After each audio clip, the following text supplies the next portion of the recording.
we're going to do a tour of the Harry W. Bass Jr. collection that's housed at the American Numismatic Association Money Museum. It's his core collection, and I'll tell you more about what that means a little bit later on. First, I would like to talk about Harry Bass, the man, first. He was born in 1923 in Oklahoma City, and his family was in the oil and gas business. They were basically wildcatters from those days, and they were very successful, obviously.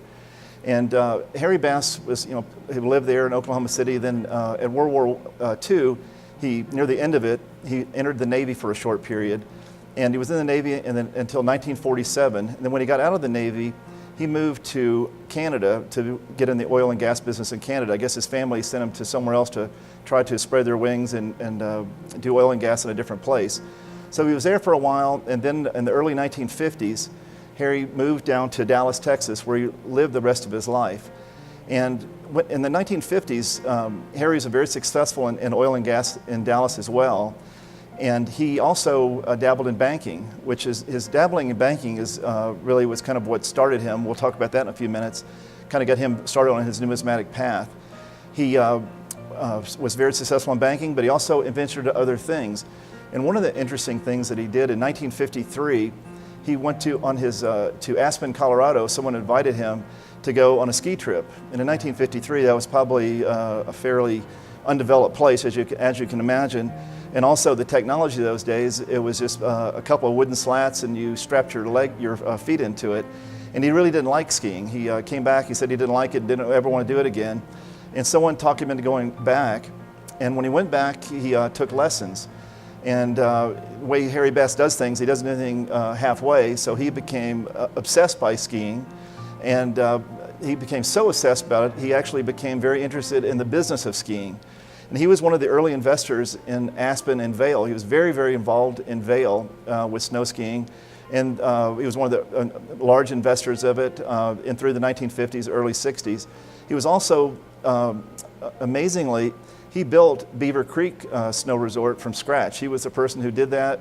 If you go to Beaver Creek today, you can see a statue of Harry Bass there in the center there. I know that area well. I've taken my family there skiing for many, many times. To me, it's one of the most beautiful places to ski, and I admire his vision, and obviously he's pretty smart for a business guy, because that's probably served him very well over the years. So he got involved in the ski business, but when he got back, he was also very involved in banking. He was involved with a bank in the early 1950s. He got involved in politics. But from the banking standpoint, it was an interesting that happened. In 1955, the quarters, the mintages on quarters were pretty low, and a friend of his says, "Can you get me a roll of 1955 quarters?" So of course he helped his friend out. He bought him a roll of 1955 quarters, and it cost the guy $10, which is face value. So fast forward about 10 years later, in 1965, the market had increased a lot, and he ran to his friend, and the friend told him, said, "You know, that roll of quarters I bought from you for $10 is worth $100. So Harry, I believe, saw the great investment potential of numismatics. And what's interesting about that, when you think about that in context of it, is at the time in the mid-1960s, everyone had like a mania about B rolls and proof sets. But Harry didn't kind of fall for a fad. He became a serious numismatist. So he was kind of like the very unusual kind of a person where you have a man with unlimited resources, essentially. He could buy anything he wanted, pretty much. And also but he wanted to be a student in numismatics. So in the early, about 1966, I believe it is, in 1966, he bought his first gold coin. And it's really great here. We have it on exhibit. It's an 1876 gold dollar. And he bought that in an auction, and we have this card down here. He paid $90 for it. So that was the very first coin he bought. It's a fairly pedestrian coin for a man who amassed one of the best gold coin collections ever assembled. So that started his passion, and he became interested in gold coins. But he was interested in gold coins in a different way. Most people in those days would buy one of each date, one of each mint mark, and it's kind of like filling in holes. Harry is much more sophisticated than that. He liked the coins by die variety. He wanted to know what was different about each coin. He wanted to study them. One of the early coins that really kind of launched his numismatic fascination with varieties, he found an 1803 $10 gold piece. I think it was around 1967. It was a 1803, I think it's a large stars reverse with 14 stars. All the other varieties of that year have 13 stars, and he found one that had one little star that was up in the cloud. It had been punched in there. And believe it or not, for the 150 years of organized numismatics, no one had ever noticed that star. So he showed it to Walter Brain, which is pictured up here with Harry Bass, who was at the time, the preeminent guy who had written the books about the subjects, and he was the man who he would ask a question like that, and he congratulated him on his great find. So from that point, I think that's really might have been what launched his interest in varieties. He was always searching. He wanted he was trying to learn about coins. Another thing that's important too is he kind of very much believed in the adage about buy the book before the coin. Starting at that time period, he assembled one of the largest book collections anyone had ever put together. And when they sold his coin collection, about the same time, George Colby sold his book collection in 4 different sales in around the year 2000. And it, I think today still holds a record for the most a book collection is bought. I'm not sure of that, but I think it's way up there. It's one of the best collections ever assembled. So he really believed in buying the book before the coin, and he was very, very, very passionate about that. So starting in the late 1960s, by 1967, there was an article in the Numismatist that he had been a big donor to the American Numismatic Association. So that was when the headquarters was built. I imagine he probably donated toward that, but he became very rapidly, extremely involved in it. So it kind of shows that the way he did things. Very passionate person, and when he got into something, he became very, very, very involved. So starting in the late 60s, 1970s, and the 1980s, he became, I would imagine at that time period, he probably was the #1 buyer of coins in the United States, especially gold coins. He collected gold coins, pattern coins, and also paper money. So he was, you can go through the books and see the things he bought. We'll talk about some of the coins later. But when he did that, he would go to like the sales, and I'll tell you an interesting thing I read about Harry that was kind of fascinating, and I think collectors can take this as for a good tip on things. So when a coin would come up for sale, he would do research, and if that coin had only appeared once in the last 20 or 25 years, when it came for sale, he would pay whatever it took to get the coin. He kind of didn't care about the price, because his theory was that would be maybe the last chance he'd have to buy one. And a lot of people at the time would only pay what was in a catalog for a coin. He knew the catalog didn't mean anything on a coin that was extremely rare. And he also had a theory that the next time the catalog came out, they would list the price he had paid for the coin, so it would have a new higher catalog price. And on the contrary to that, if he did research and a coin was interested in it, and 5 or 6 of them appear each year, he would wait for a bargain on that coin. He knew that he could be patient. And just setting a new record price on the coin would not help the catalog, because there were other coins being sold. So I think this will actually come into play in his later life when I'll tell you about some of the coins he bought, where he only had one chance in his lifetime to buy a coin occasionally, and he was very, very aggressive when that opportunity came up. So on this part of the exhibit here, we have it says Harry W. Bass Jr. remembered. It's really beautiful. It's got, this is one of my fond memories of Harry Bass. And this is a picture of him with his extended glasses on. And he's examining lots. And I'm not sure which lot that is, but, and we have in this case down here, his glasses they're in that photograph. So it shows his intensity. And the reason that I remember that, and one of the things I think that really epitomizes Harry Bass more than anything else, was the 1982 sale of the Eliza collection. The Eliza collection is another story. We could probably do it someday, but it's one of the greatest coin collections ever assembled by anybody, in the history of numismatics.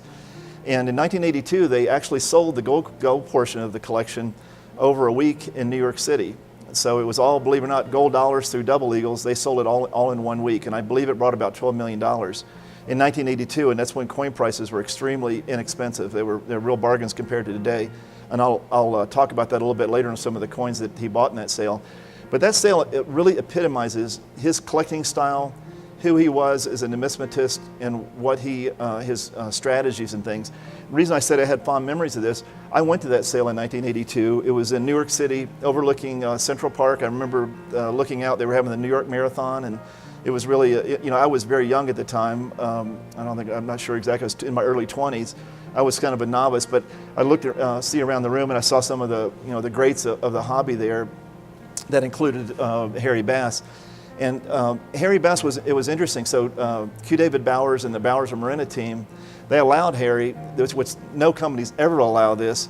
He had his own little section at the end of the lot viewing room, and he actually brought his coin collection, a lot of it with him, and he was comparing his examples with the examples that was in the Eliza collection. So he was, they never, for security reasons, you don't try that today. They wouldn't allow that at an auction. So he had he spent a week examining the coins. He made notes, and interestingly, he had a really fascinating bidding strategy. He had several different people bid for him at that sale. He thought that if he bid himself, people might bid on a coin just knowing that he was so smart that it had to be a good deal, and they bid a little bit more than him. So he wanted to make it a real mystery about the coins that he was buying. So when he was at that sale brought around $12 million, I believe, and I know that he spent $2 or $3 million at least. So he bought over 25% of the coins in that one sale. So the man knew an opportunity when he saw one, and he would seize the day. One of the coins that we'll talk about a little bit later was the 1870 S $3 gold piece. That coin's unique, and he had Harvey Stack bid on the coin for him. And I'd read some of the things. It was kind of interesting. Harvey Stack worked out a system with him that if Harry was holding his handkerchief, he could keep on bidding, and then when he'd take his hand down, he would stop bidding. And the bidding started around $200,000 and worked its way up to around $600,000. And Harry was going up and down like that, so it was. I think it was a little bit stressful on Harvey, but Harvey ended up buying the coin, and actually for several years, most people thought Harvey had bought the coin. He did not reveal to the public until the 1980s that he was the buyer of the coin. So it's we'll talk more about that a little bit later. Also with Harry, a couple other interesting things about him is I read in some of the research about him that we all know about coin grading now, that it's all MS61, 2s, 3s, and all that kind of thing. Well, but when he started, all the coin grading was basically done like from adjectives. It would be like uncirculated, choice uncirculated, and things like that. And he thought the Sheldon grading system was good. He liked the numeric part of the system, where it would be graded, MS60 or AU55. He liked that, and he encouraged Abe Kossoff that was a good idea, that it would be good for numismatics to the rest of the market to do that. And so in 1968. Abe Kossoff, a mail bid sale, was the first sale that used numerical grading for coins other than copper. So he was very involved in that, and as we know now, that's kind of what's taken over the way the coin grading is now. And in those days, they did it. He had suggested on the increments of 5, be like 50, 55, 60. And now, of course, we know we have it more of in increments of 1, so it'd be MS60, 61, and so forth. So it even went further than he had ever anticipated, which I'm sure a lot of things that happened. Speaking of that, as a visionary, he was also very involved with computers at a very early time. He was, I imagine he's probably one of the first guys in Texas with an email address. He was he saw technology coming. He invested in it a lot. He was another thing that was important in his life. He was very involved with the American Numismatic Society in New York City. He was president of that organization in the late 70s and early 80s, and he donated a lot of money to that organization to help with their computerization. So they were one of the first organizations that did a lot with computers. So he was a visionary from those standpoints, and he was very involved with other organizations. He shared of his time, he shared of his expertise, and he was someone that people would look to find out about coins. A lot of people didn't know him from conventions per se, because a lot of times he used agents, and there was a guy named Mike Brownlee who lived in Dallas as well, in a Dallas-Fort Worth area, I believe, and he was his number one right-hand person. He would buy coins. I sold a few coins to Harry Bass for his collection over the years when he was alive, and they always went through Mike Brownlee. He also used Julian Lieben, who's still alive today, and I'm sure he could tell you some great stories about Harry if you see him at a convention. I'm sure he'd love to share that with you. And he also used a fellow named Stan Kesselman, who was one of his agents primarily for the New York City area. So he you wouldn't normally maybe not see him at a coin show a lot because he used agents, because he was kind of, you didn't want people to take advantage of him. He wouldn't share his want list, and he was kind of private about that. But and also in this case too, well, this is his. He was given in 1995, no, 1997. The presidential award by Ken Brissett, and Ken's a really good friend of mine, and we were talking about Harry earlier today, and he has fond memories of him as well. And if you see down the end here, as you can see outside, Harry Bass is in the A&A Numismatic Hall of Fame. So his memory is very, very strong at the American Numismatic Association, and I'm proud to be able to give you a brief tour, or at least a history of him. And after this, we'll go through and look at some of the showcases and talk about some of the highlights.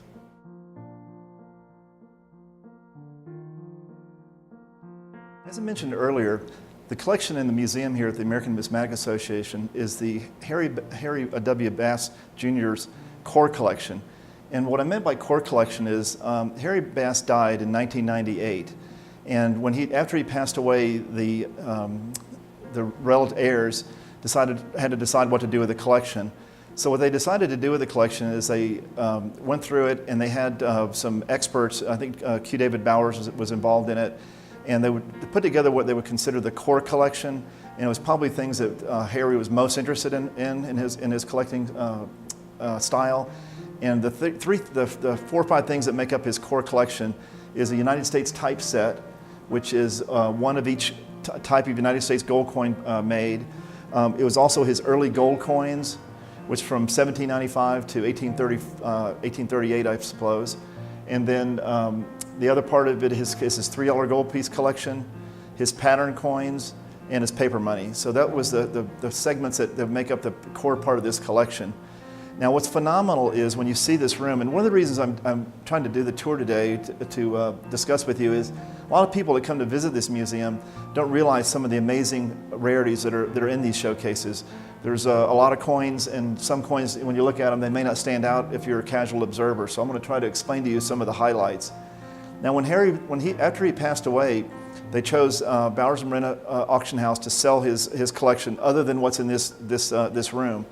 And it's an amazing, because he had over 6,000 U.S. gold coins. Now, these weren't common coins, and when you look at a listed U.S. gold coin, there's only about 700 or 800 different, or I think it's about 1,000 different U.S. gold coins.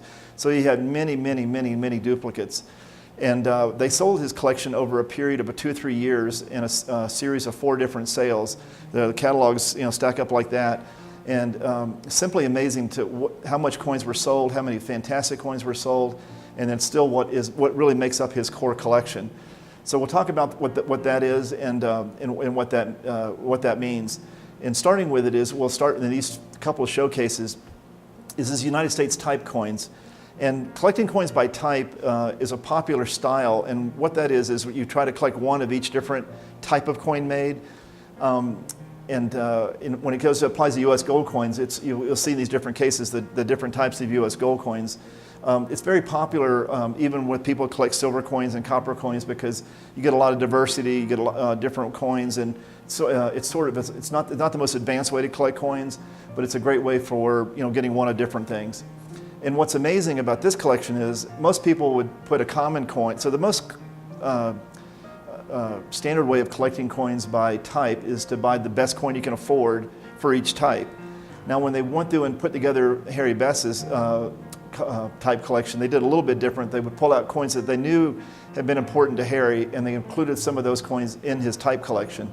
And in this case here, we'll start off is one of my very favorite coins in the whole collection, actually, is the 1854 gold dollar. And it's a type 1 gold dollar. So gold dollars were made in 1854 in 2 types. It's called the large head, and then the small head, which is the type 2 is what they call it. But this 1854 gold dollar is a proof. So what that means, it was specially made for collectors, and there's only one known example of that coin. So there's, and it's actually, of the type, of the gold dollars in type 1, in my opinion, there are some 1849s a lot of people believe are proofs, and there probably are, but they're not like slam dunk 100% proofs. Like this 1854 is, it's got mirror fields and just absolutely, perfect. And the pedigree in this coin, it was actually the other coin that's great in this case is the 1854 quarter eagle, In the 1854 quarter eagle, there's other coins of that type, but that coin is also unique. So there's 2 coins in this case in his typeset. They're the only where you can find them in the world is in this case.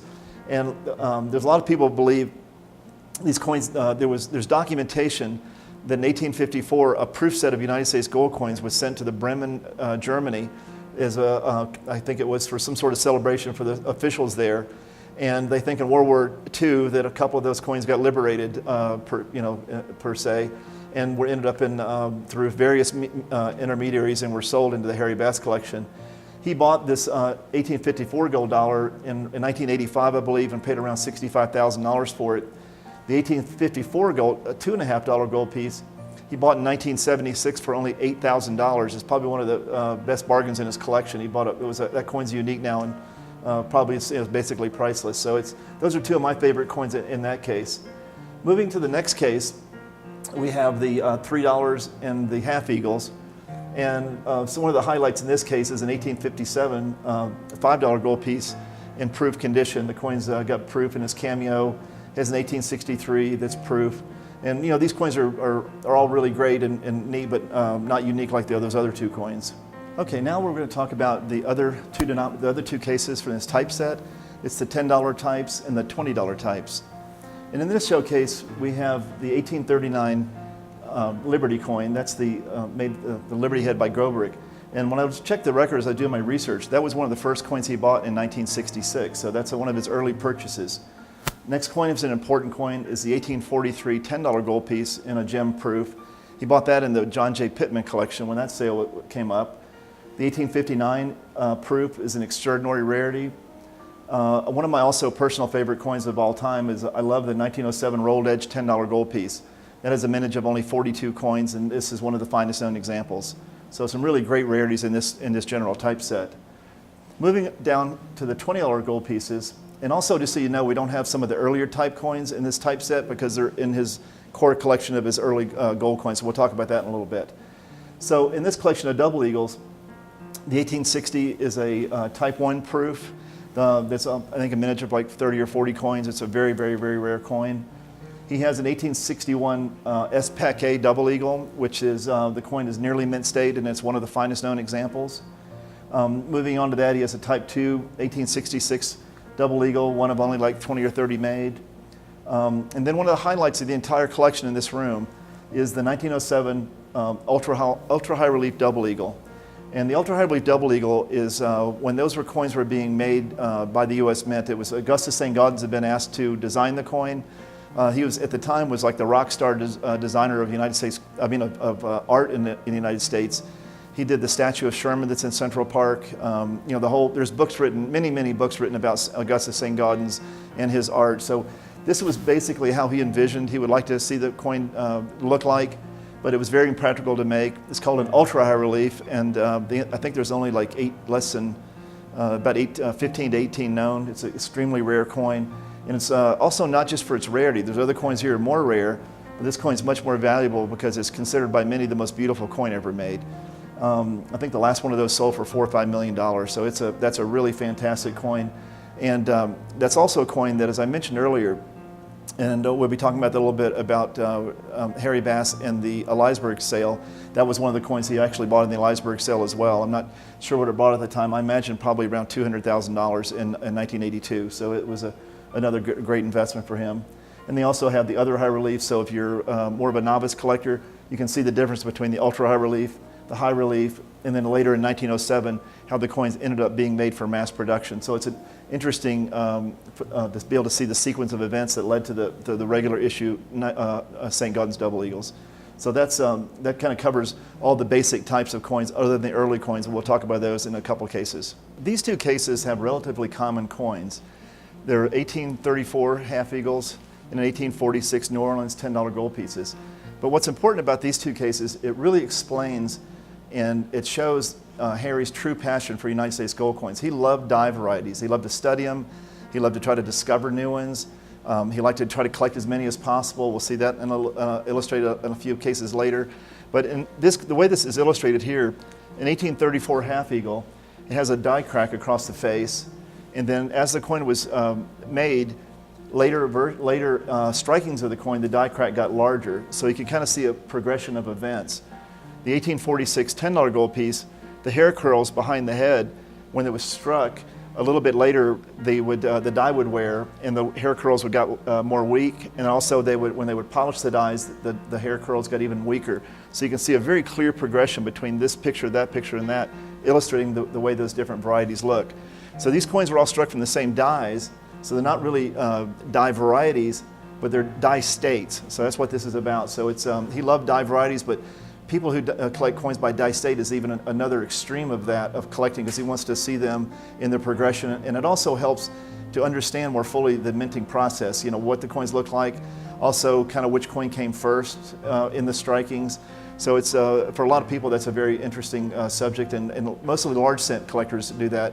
It's very rare that when people that collect U.S. gold coins take it to that extreme. That's why this room is so interesting. Also, one of my personal favorite objects in this room, they have the obverse die of an 1820 half eagle. So that coin's, I don't know where they got that from, but that's a pretty amazing artifact. So if you're in this room and want to see something great from early American minting history, that obverse die is pretty incredible. Okay, the next 5 cases we have here are probably the part of the collection that Harry Bass really was the most interested in. He loved the coinage from 1796 through the late 1830s. And I guess we'll start here with the quarter eagles. He loved looking coins by die variety, and the first coin from the series is the 1796 quarter eagle, no stars. And this is one of the coins that Harry discovered. He discovered this was the first die state of that coin. So this coin was the very first. There's only like 4 known of that die variety. So that's a very, very important coin. And when we go through here and we look through this case of quarter eagles, it goes from 1796 to 1834. And some of the primarities in this case, the 1796 are great coins, but when you go through here, the 1804 13 stars, that's a very, very important coin. There's, I think, only about a dozen or so known of that. And moving forward into the collection a little bit more, it has a beautiful example of the 1808, which that type was only made in 1 year. And one of the, when I talk about people coming through the collection, and one of the reasons I wanted to talk today are some of the incredible coins in this case. The 1824/1 quarter eagle is a gem proof. Now there's only 1 or 2 known of that coin. I think there's another one that'd be in the Smithsonian collection. That's basically a priceless numismatic object. So if you're coming to this case, that's one of the ones that you would really want to try to take a look at and to appreciate. The 1825 as well is a proof. It's slightly cleaned. It's not a gem like the other coins, but it's also extremely rare and very few known of. Interestingly enough, down here later on, with starting like I think it's in 1829 or 1830, all of the early quarter eagles here from 1829 through 1834 are gem proofs. And he bought all these in the Eliza sale, except for the 1830. Well, I think I guess that was the 1830. I'm not sure, one of these he didn't buy, but he bought these in the Eliza sale. So this is another example of when that sale came up, he was really focused in on the great rarities, and he made every effort to get those coins when he could. Now going to the next case, this kind of gives you really an idea of what Harry was all about when it came to coin collecting. So most collectors would be very, very happy to have a 1795 $5 gold piece. It's the first gold coin made in the United States, made in 1795. It has a small eagle in the reverse. Now Harry, if you look here and you count, he's got 1, 2, 3, 4, 5, 6, 7, 8, 9, 10, 11, 12 examples of the 1795 $5 gold piece alone. These are all different varieties. He'd studied and he'd searched for them. And he also, not to mention, this is the ones they have. He also had several that were in his collection of coins that were sold by Bowers and Renna in the late 1990s.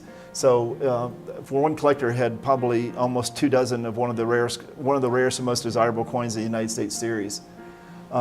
There's also on some of the varieties here in the 1797.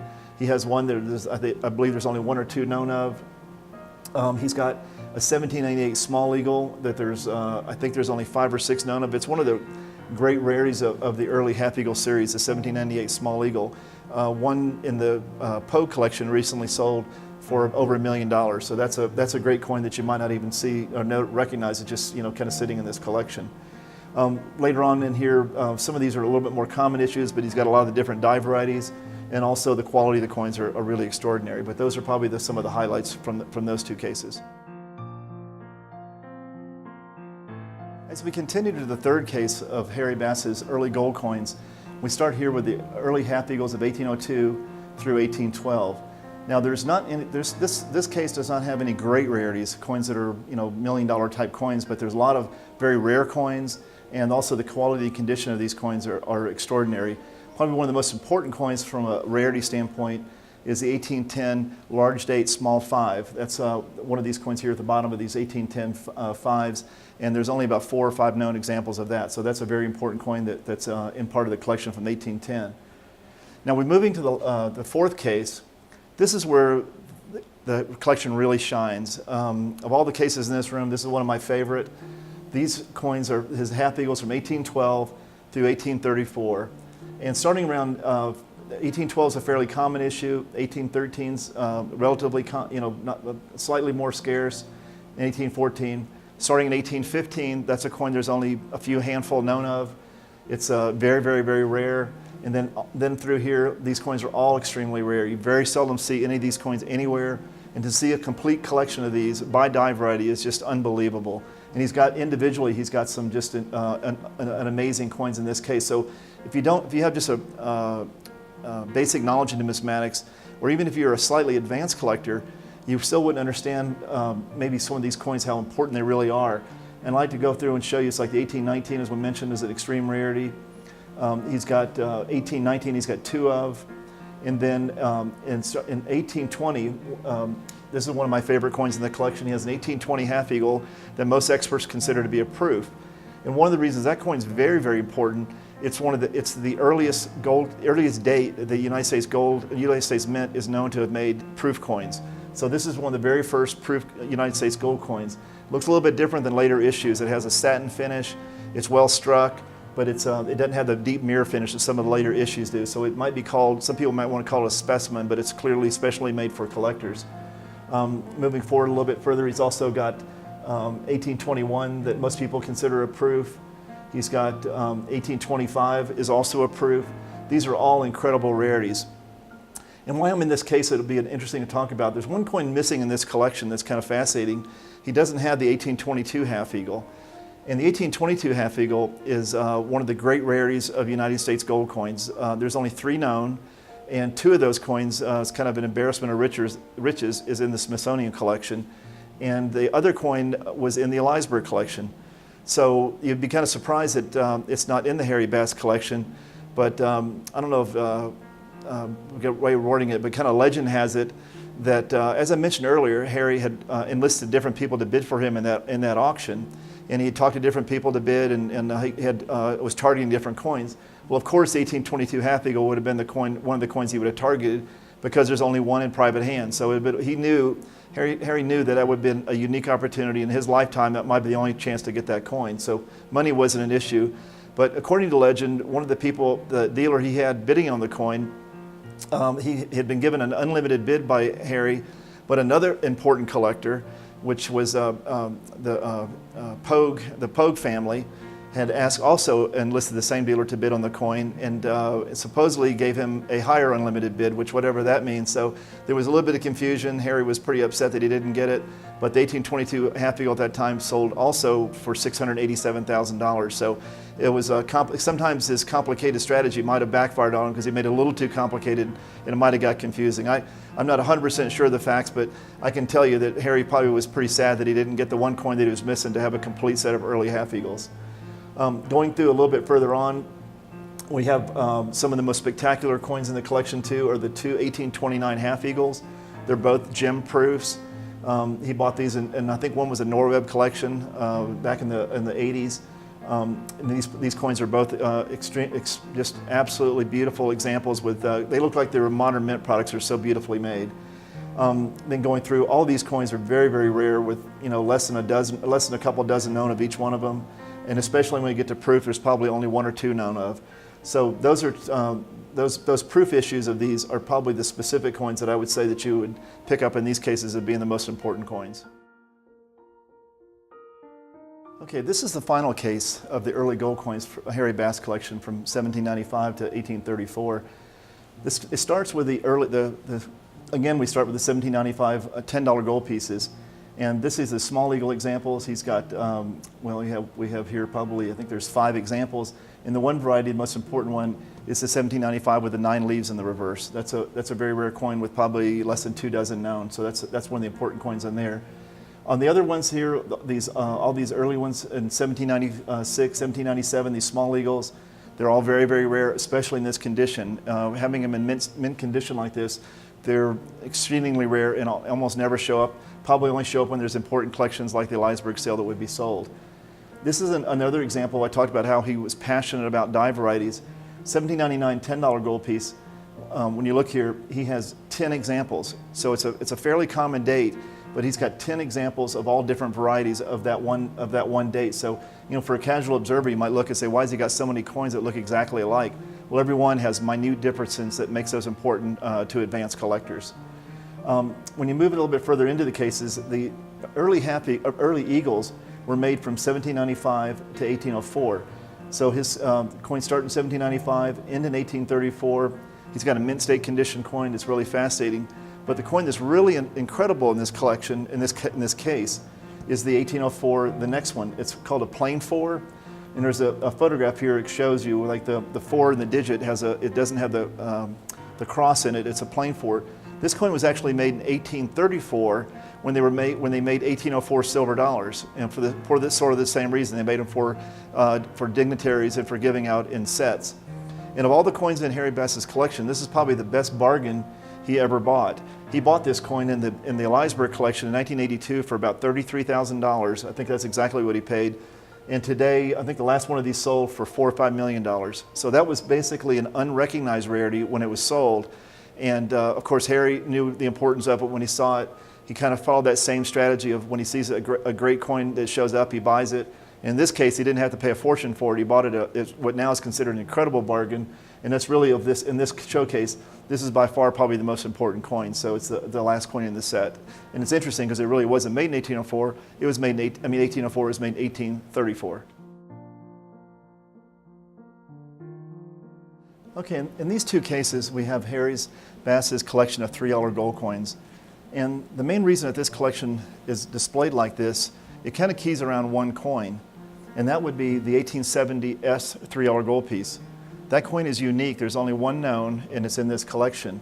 He has a complete collection, though, on display. It's from 1854 through when the series ended in 1889. Besides that coin, we'll talk about that in a second, he has a complete set of proof $3 gold pieces, which is probably the only collection of these that you could see, certainly on display in the United States, and it may be the only collection that's in private hands and not in a museum. So he also has an amazing 1854 Dahlonega $3 gold piece, which was the only one made at the Dahlonega Mint from that denomination. Also has an 1854 New Orleans $3 gold piece that was made in New Orleans. It's the only one of that denomination. And also an 1855 S San Francisco $3 gold piece, and an 1857 S and 56 San Francisco pieces that were made just in those 3 years in San Francisco. So he's got excellent examples, mint state coins of those, which are very, very rare. So these are all great coins, but they're coins that might typically show up in an auction, possibly when a great collection was sold. But really what makes this special and why it's really here is because of the 1870 S $3 gold piece. Those coins were made in San Francisco. When they sent the dies there, they did not have the S had not been stamped in the die yet. When they got there, they actually hand engraved the S. When you look at it up close, if you had a magnifying glass, you can see the S in it is kind of a little bit sloppily made. It's a little bit different than what you would expect. But that's the coin that Harvey Stack bought for Harry at the Eliza sale. They paid $687,000 for that coin in 1982. So you can imagine it's worth today. It's probably a priceless one of the priceless coins from this whole coin collection. It's just it's an amazing rarity. It's also someday another one may show up. I've talked to some researchers about it. There's rumored to be one in the cornerstone of the old mint in San Francisco. So that's kind of one of those legends that you might see a TV show about someday. They're trying to find it or figure out where it is. But according to some records and legend, there may be another one in a cornerstone. But that's a great rarity, and probably worth a visit to the museum if you want to see just one great coin in here. That would be the piece to see. Okay, the last portions we're going to talk about from the Harry Bass core collection is his pattern collection. Harry Bass was very fascinated with pattern coins. He liked them because it kind of represented him what could have been in the designs, and being a student in numismatics, I think he was very interested in the history, the artistry, and also the rarity, because a lot of these coins were only made in very, very limited quantities. The cases we have here kind of start with the half cents, the cents, 3 cents, moving on to the different denominations through the half dimes, nickels, dimes, 20-cent pieces, quarters, half dollars, and silver dollars and trade dollars. So it's a really good broad overview of pattern coinage. As much as they had here, he still had dozens and dozens and dozens more that were sold in his collection in the 1990s, early 2000s. So this represents probably just, I would call a relatively small portion. But there's a lot of very, very important coins. Some of my favorite are some of the silver dollars in these last cases. They have a schoolgirl dollar, which is one of my favorite designs, an earring dollar. Of course, as with other coins, people collect coins, the larger sizes they are, like silver dollars, are some of the most popular. But this is a very interesting series. I think you'll enjoy seeing these different cases because, like Harry, from what he said, he liked them for what could have been. So you can look at these coins and kind of use your imagination. And also some of the coins, you can see how the later versions of them were adopted for a regular coinage, like the Morgan coinage, silver dollars, and other designs like that.